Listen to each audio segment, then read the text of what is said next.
This is Mommying While Muslim, recorded live and unedited. Watch as Zeba and Uzma record their podcast, see their reactions, and find out for yourself what all the buzz is about. Assalamu alaikum, everybody. My name is Zeba Hassan, and welcome to another episode of Mommying While Muslim podcast. As you can see, I am running solo today. Uzma is actually returning back from Spain. She had this amazing trip. I'm going to let her talk to you about it. And she has jet lag. Sad for her, I'm sure, and sad for me because I actually haven't seen her either in real life or on video, and I'm missing her so much. I just wanted to give you guys a little bit of a recap since we're talking about gun control and gun issues. And part of the reason why I really wanted to talk about this is that we just had a recent shooting in Richmond, not even two days ago at a graduation party where people were killed. And unfortunately, my kids have set up Google alerts for these types of things because it's something that is really stressing them out. And the other day we were playing baseball and a tree branch fell.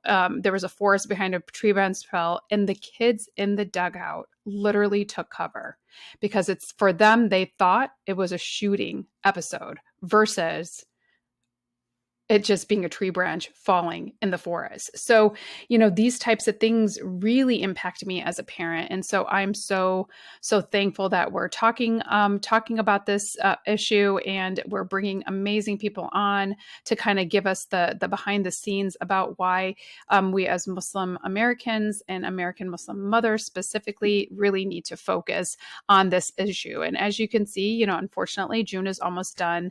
And at least one mom of four has been murdered in America due to the stand your ground laws, which permit gun carriers to shoot first, ask questions later.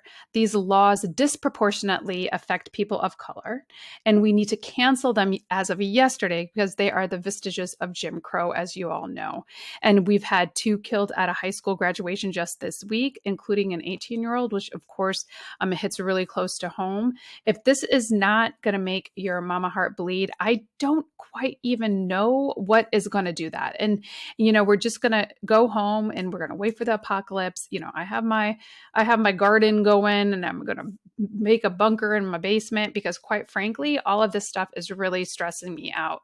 Muslims specifically need to be more vocal about this. And of course, it starts with your local election. Our next guest is an Illinois state representative for District 51, my home state, Nabilah Islam. At just 24 years old, Representative Sayed is the youngest Democratic member of the Illinois House. She tackles many issues for Illinois, including gun control. And her platform includes bans on military-style assault weapons, which, of course, as everybody knows, listening to this podcast is something I feel super strongly about. Stopping the flow of illegal weapons coming into Illinois from neighboring states. We just talked to Georgia House Representative last week on how Georgia is complicit in this, unfortunately. Increased gun ownership accountability, mandatory firearm registration, and safe storage laws. We welcome you, Representative Sayed, and we're so happy to have you with us here today. Thank you for having me. It is a true pleasure and an honor to be here. And it's refreshing, I think, what you said about our community needing to be more vocal in this space. I feel like sometimes I'm screaming into the void. So it's nice to scream into the space with you about how absurd it is, how all these things are happening. And our community has a very strong role to play in preventing these kinds of shootings and protecting our children, our youth. And I think it starts from having conversations like these. No, 100%. And it's one of those things where, we as American Muslim mothers and the American Muslim community, of course, we're like, oh, we have so many things that we have to focus on, Islamophobia, all of these things, post 9/11 that we've had to deal with, and racial profiling. But the reality of the situation is this is something that probably impacts us more day to day than any of those other things combined. I don't have those statistics in front of me, but we'll definitely put them in the show notes. But it's something that really it impacts us as parents as we have to send our children to school. It impacts the kids at school that are more afraid of active shooters and active shooter drills than there are of pretty much anything else on a larger scale. So the fact that you at your young age you're battling and you're putting your money where your mouth is and you're doing the work, I commend you 100%. Obviously, we're older, and so we consider you a baby and a baby that's doing all the right work. So normally we start off the Pops podcast asking about your momming philosophy, but I want to know, I'm just going to assume that you're not a mother yet. Maybe No, you I'm are, not. because I was at a Safe young age, assumption. but I'm just going to assume that. So I'd like to know and have you talk a little bit about your mom and what she did to create such an advocate in yourself for everything that you're doing for the state of Illinois. Oh, I love this question. I love talking about my mom. um, Yay! she has, I remember when I was first thinking about running, I was contemplating it, and I was 22 at that time. So I ran for Oh office when my I was goodness. 22. I got elected when I was 23. I turned 24 2 months ago. And I remember my mom, I represent a predominantly white district. It's Mm-hmm. the suburbs, northwest suburbs of Illinois. And historically, this area has been represented by a Republican. Yes. And with being a Republican come the values of, uh, you know, very much putting the Second Amendment before Anything else? anything else, and not even willing to entertain questions on gun safety and the problems that our communities and our young people are experiencing. So we flipped the district. We have so much gun violence happening in the city of Chicago. It's so unfortunate. We had Yes. the Highland Park shooting happen on July 4th of last year, and our communities are still very much traumatized. And I think my seat flipping was an indication of wanting to change things. But before this all even happened, um, it was my mom who said, when I was like, no, you know what, maybe I shouldn't do it. I'm too young. I think this might be stupid of me to do. And she's like, Nabilah, if you don't do it, who will? When will we get a young Muslim woman who cares Yes. about the community having a seat at the table? Because before I was elected, we didn't have a single Muslim representative in the Illinois General Assembly. So I think it was that. I think it's the continual um, work she has done to build my confidence and to make me have compassion and care for people in the community. And I always viewed her as being um, very, very in tune with social events, understanding what's happening. And even if she wasn't, she immigrated from India, she had that whole language barrier. She had to learn how to drive. Mm-hmm. She got a job. She had to very much acclimate to what living in America was like. So she didn't have the time and the free, like she felt like she didn't have the time to care about all these other issues. But as me and my brother got older, she's like, there are these atrocities happening, and we got to do something about them. And in the very least we could do is speak. And she comes to protest with me. She'll Oh, take, I love before when I was that. younger, she would take me to go vote. And alhamdulillah, it's nice to have seen that and to have grown with that. That sounds like she was an amazing role model. Like we always say, our parents came here, from other countries and they were in survival mode. So they couldn't Yeah. quite do those things. They were setting it up for the next generation, right? And so now, and then our generation was like, okay, we're one step above our parents and our children. And you're in my children's category. I'm just going to be honest with you because I have an almost 20-year-old myself. And so it's just one of those things where like we put in some of the extra work, we did those extra things so that your generation can take over and do the work. And I love that you have used gun safety, gun control, gun reform as part of your running platform. What was it that kind of instigated that as being a main part of your platform, one? And two, why is it that people of your age are so worried and concerned about this particular topic? Yeah. So campaigning as someone who's younger, I mean, for me, it was always going to be a part of my platform, regardless. That's something I very strongly believe in. Like you said, like there's no way to deny it. There's no way to have it not hurt your heart when you hear these statistics and these stories of people dying as a result of gun violence. That is preventable. We could be Yes. preventing this loss of life, but we're not. Um, and so to me, it seemed like, it would definitely be a part of my platform. I think the way that it tied to me personally was being a young person living in this country. I remember I might have been third grade where I remember my first active shooter drill. Hmm. And it could have been before then. I just might not have recollection of that. But I remember the police officer coming to the door Hmm. of my classroom and jangling the lock to see how Yes. third graders would respond. And I was like, "Oh, that's an effective drill, Because it's testing the students." But like, scary. what are we testing the students on? How to prevent, Yes. how to save themselves from an active shooter, and the burden that we're putting on young people, and the trauma we're putting on young people through these drills. So that was what I realized. I was like, this is growing up like this was absurd. This is Yes. not this should not be normal. And I remember that as early as, third grade, and now I hear people doing it in daycare. Like Yes. daycare, like they're literally babies, Um, and I think it's very different. I'm 24, and I still feel like it's so important that young people have a seat at the table because of these unique lived experiences. But even younger than me, like, even younger is a generation that had to experience active shooter drills in a completely different way because the number of mass shootings have just drastically increased. Yes. And my experiences fall short of what is actually happening for young people. And I feel like, I'm young, but sometimes I'm not young enough because I don't understand those experiences too of how much worse it's gotten. So we really do have to start acting quickly, and we have to start acting boldly.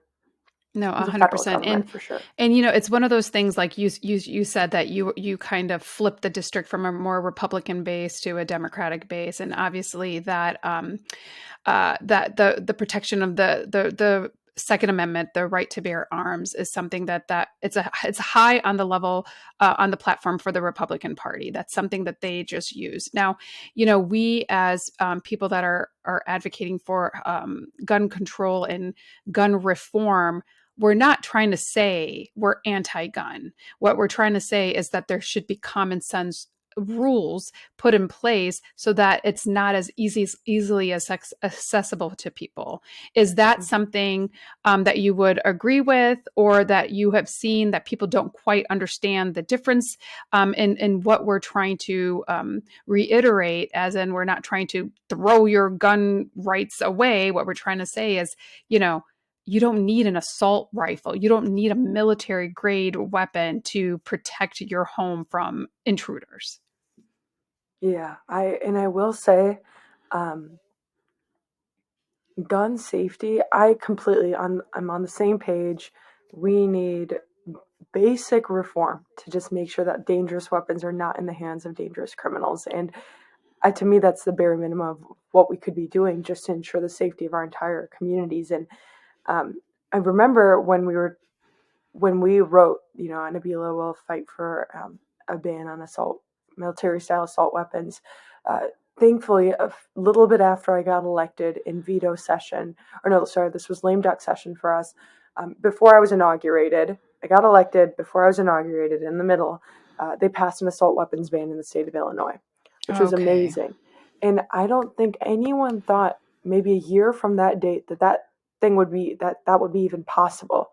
People were still Yes. hesitant to say publicly that they would fight for a ban of assault weapons because it didn't seem like a winning campaign strategy. But I think what the blue wave in well, I would argue that this last election cycle we've had some seats at the federal level go red, but like Democrats did very well because we campaigned on something that is a winning strategy because we were so sick of it. We were so sick of like I didn't want to shy away from saying that we need to ban military style assault weapons because we need to do that.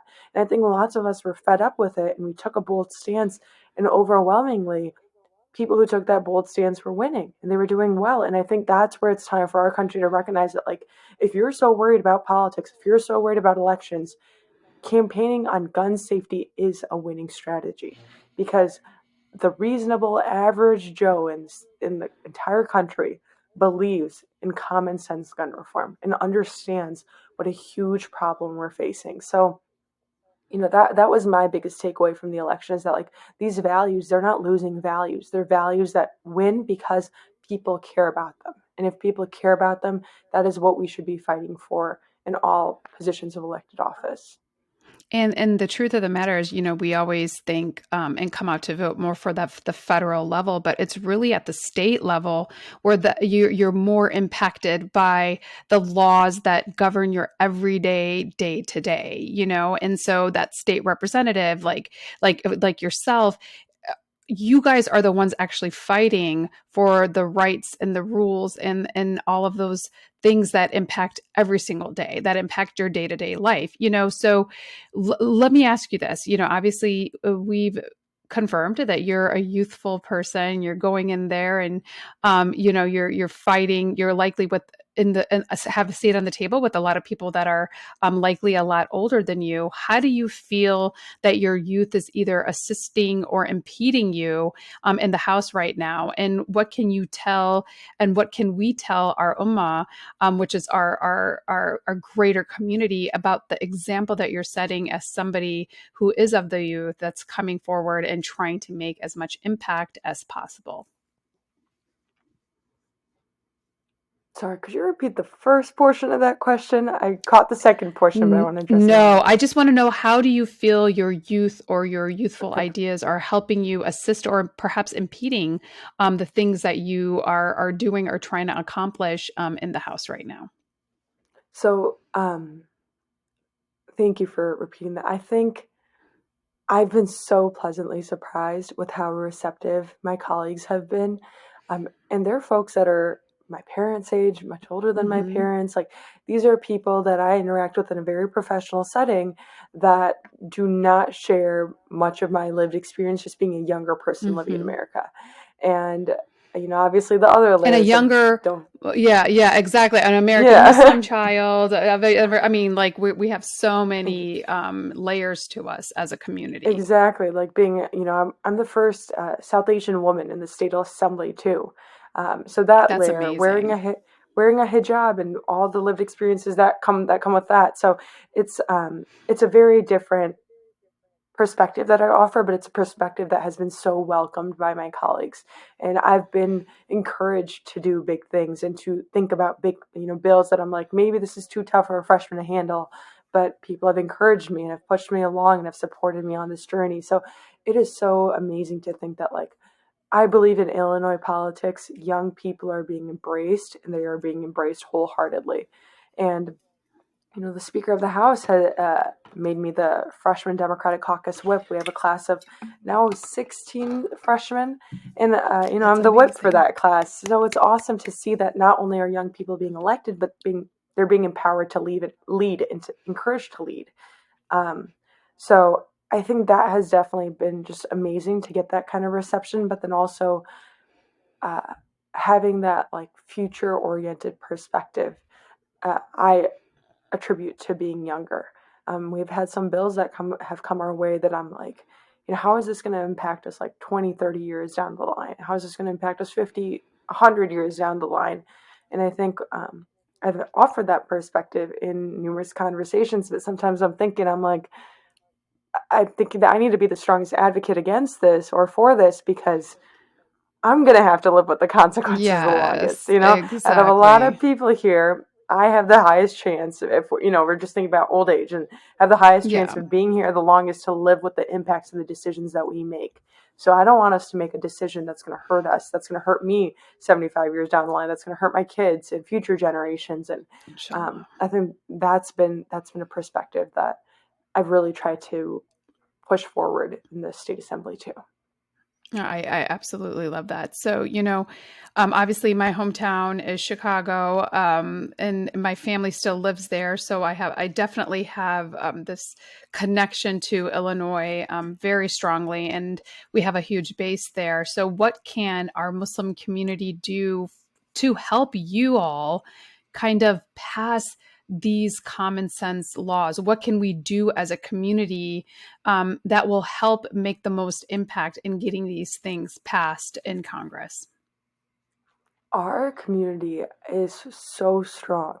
It is so strong, and I think that there's so much potential that has been tapped, but also a significant amount of untapped potential. I think we have the ability to be a strong voting bloc. We are such a strong donor bloc. And Yes. we are also such a strong advocacy bloc too. I do sometimes worry that the energies of our community are channeled in maybe sometimes unproductive ways, but I think, the loudest voices are the ones that kind of talk Yes. about these things sometimes. But I do think like there's a strong potential when we unite behind a cause like common sense gun reform. I have met very few Muslims that have been very much like we can't incredibly pro Second Amendment to the point that like absolutely no restrictions, no bans, no background checks. There are very few Muslims I've interacted with that are in our community that are against common sense gun safety. And I'm like, there's so many topics that unify us. If we could just corral behind something like this, and I specifically want to talk about gun safety because that is, to me, like you said, one of the biggest issues that impacts our day to days, one of the biggest issues that has the potential to traumatize our generation, future generations. And another unique thing about our community is how much we care about our youth. We Yes. really care about protecting our youth, keeping us on our deen, and making sure that we have the ability to be successful. And that's why that's why my parents immigrated to this country. They made a huge sacrifice for their children. And I think if we continue to organize around that perspective, in ways that like the environment, like gun safety, um, Yes. these are huge things that are threatening our communities, and I would say our the issues that we're experiencing in these spaces are against our faith.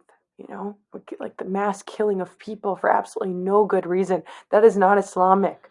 That is not Islamic. The Yes. the degradation of our environment, that is not Islamic. So Yes. it's how do we continue to tie these larger scale issues to our faith and push our advocacy forward, unified.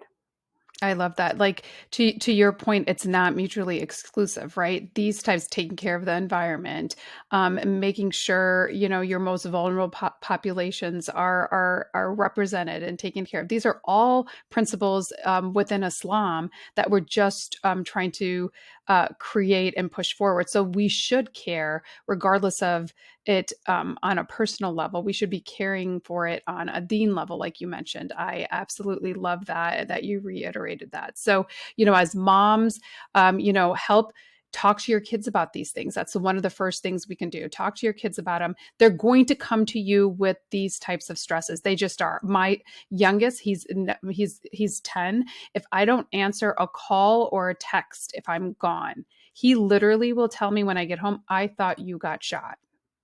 That is how stressed out he gets if I don't respond. So it's impacting our kids in ways that we just don't know. So there are ways, and I tell them, this is what we're doing. This is how we're trying to protect ourselves. So having those types of conversations with your kids early to kind of help with this advocacy moving forward and tying it back to Islam, I think is very important because we should care about these issues because they impact our community very, very closely. So that's just something I really want to point out to moms specifically here at Momming While Muslim. Now, you know, I, n- you know, Nabila, I'm just going to ask you really quickly, for other children, I call you children, you're not a child, you're a young Mhm. woman, for other members of our youth that have the drive, the political drive that you have, that they want to make an impact. What are some of the things that you can kind of tell them to kind of help them out, how they can even get started on the journey that you took? Yeah, I would say the first step is finding a local elected official or state elected official, and that I do believe that's where you can make the strongest impact. Like I was able to pass bills as a freshman that I obviously could not have done at the federal level, but because we're operating at a state level. And um, I think that would be the first step of seeing how you could get involved. There are so many students demand action groups if we're talking Mm-hmm. about gun violence that you could be a part of to find community and to find solidarity. And that's something I would encourage for even um, any moms listening in is there's so many wonderful moms demand action groups, advocacy groups for literally any kind of issue that you want to advocate for.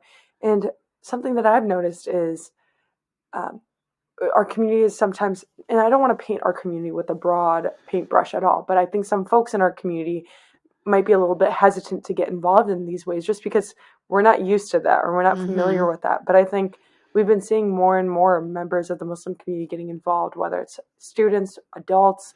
Um, and I think having our perspective is so important in those spaces. So keep doing that, keep pushing forward and looking for ways that you could help out in your local community, and that adds up, and that's gonna inshallah, if one day you're at all interested, for young people that might be listening, if you're at all interested in running for office, please reach out to Yes. me.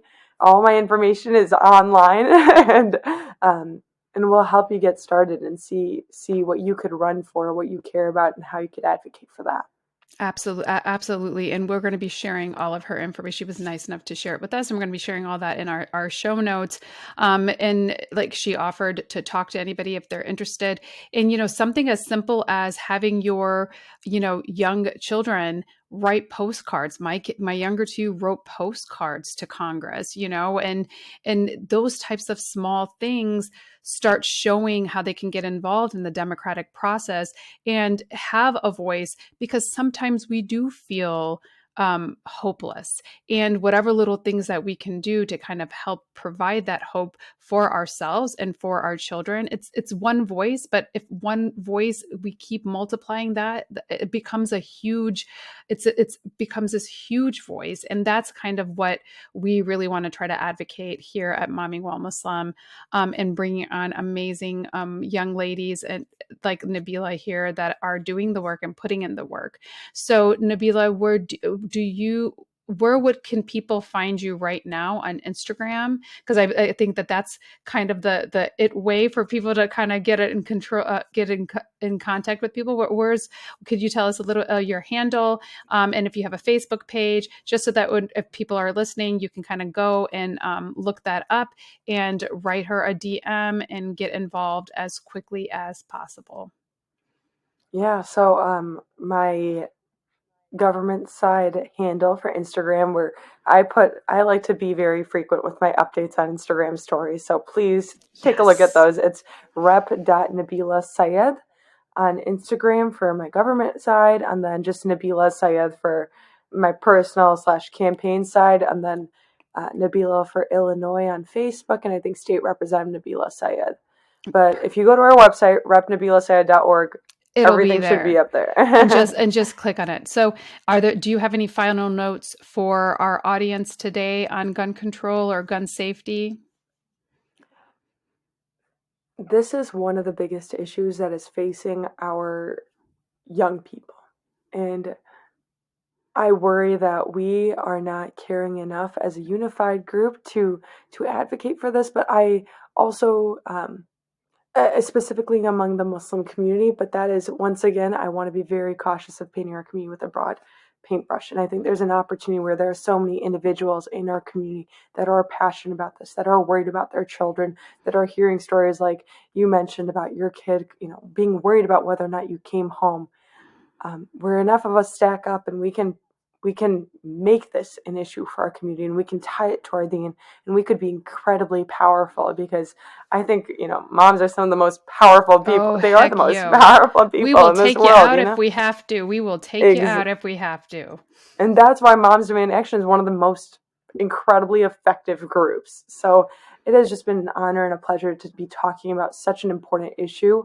And I want to thank you, Zeba, too, for having these important conversations and inviting folks like myself to offer our perspective, because this is how we create change. This is part of that ripple effect. So thank you for having me on. No, I definitely appreciate it. And, please look at our show notes, see where you can get involved today.